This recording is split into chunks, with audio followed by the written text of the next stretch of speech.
नरेंद्र मोदी और गृह मंत्री अमित शाह। ये आज का बहुत बड़ा ऐतिहासिक दिन है, प्रदेश के लिए भी, देश के लिए भी, देश की राजनीति के लिए, क्योंकि आज तक 70 साल हो गए देश को आजाद हुए। नकारात्मकता के आधार पर ही सरकारें बनती और गिरती रही कि एक सरकार आई, उसने गलत काम किए और लोग दूसरी को ले आए, फिर उसने गलत काम करे, फिर तीसरी को ले आए।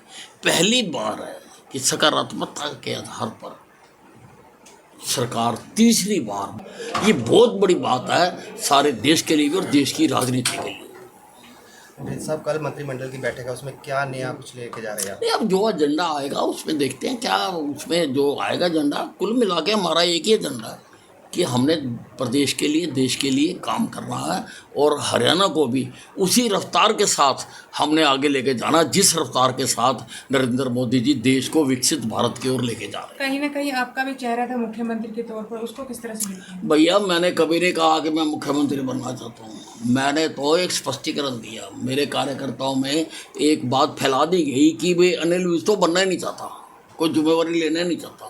मैंने तो उसका स्पष्टीकरण दिया था केवल कि भाई मुझे आज तक पार्टी ने जिस मोर्चे पर खड़ा किया मैंने काम किया उसके ऊपर, जहां मुझे भेजा मैं गया हूं, जो मेरी ड्यूटी लगाई मैंने की है, और अगर ये दायित्व भी मुझे देंगे तो मैं निभाऊंगा। मैंने चाहा नहीं, अगर चाहा होता तो आज तो मैं कंबल लेके लेटा हुआ होता।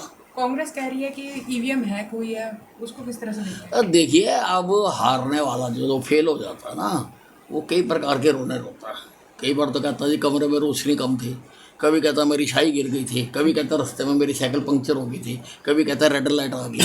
तो ये रोने के अलग अलग तरीके हैं। खास करके कांग्रेस के हुड्डा साहब को क्या मैसेज देना चाहेंगे? देखिए, ऐसा है, अगर मैं एक छोटा सा कार्यकर्ता, 120 दिन का चुनाव का समय था, हर मुकाम पर मैंने कहा कि तीसरी बार भारतीय जनता पार्टी बिना किसी के समर्थन के और सहयोग के सरकार बनाएगी, जो कि सच भी साबित हुआ बाप ने।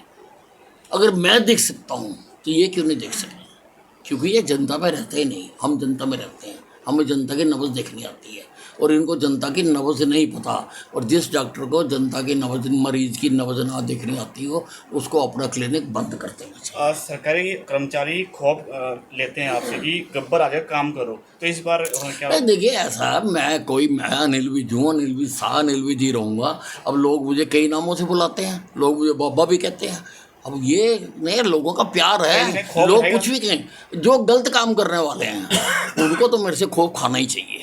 सर, भारतीय जनता पार्टी के शीर्ष नेताओं ने जिस तरीके से सीएम का जो दरबदल किया गया है, खट्टर साहब पर क्या भरोसा नहीं था कि अगर खट्टर साहब के चेहरे पर नहीं, ऐसा नहीं है। खट्टर साहब ने बहुत अच्छा काम किया था। ये जो तीसरी बार रिपीट हुई है, इसमें खट्टर साहब का बहुत बड़ा योगदान है। 9.5 साल मुख्यमंत्री वो रहे हैं, इसीलिए उनके अच्छे काम को देखते हुए उनको वो और ऊपर ले गए हैं कि सारे देश में उनके काम का लाभ मिले। सर, आखिरी सवाल सर, मैनिफेस्टो में जैसे 20 पॉइंट दिए गए, सबसे पहले अब जैसे कल से आपका कार्यकाल शुरू हो जाएगा, मतलब सबसे पहले फर्स्ट महीने 2 महीने में क्या होगा? देखिए, सारे जो हमने कहा है हम वो करते हैं। आप देखिए, नौकरी का कहा था, आज सारों को जारी कर दिया ना लेटर हमने, तो हम जो कहते हैं वो करते हैं। हम वो करने वाली सरकार है, इसलिए लोग हमें लाए हैं।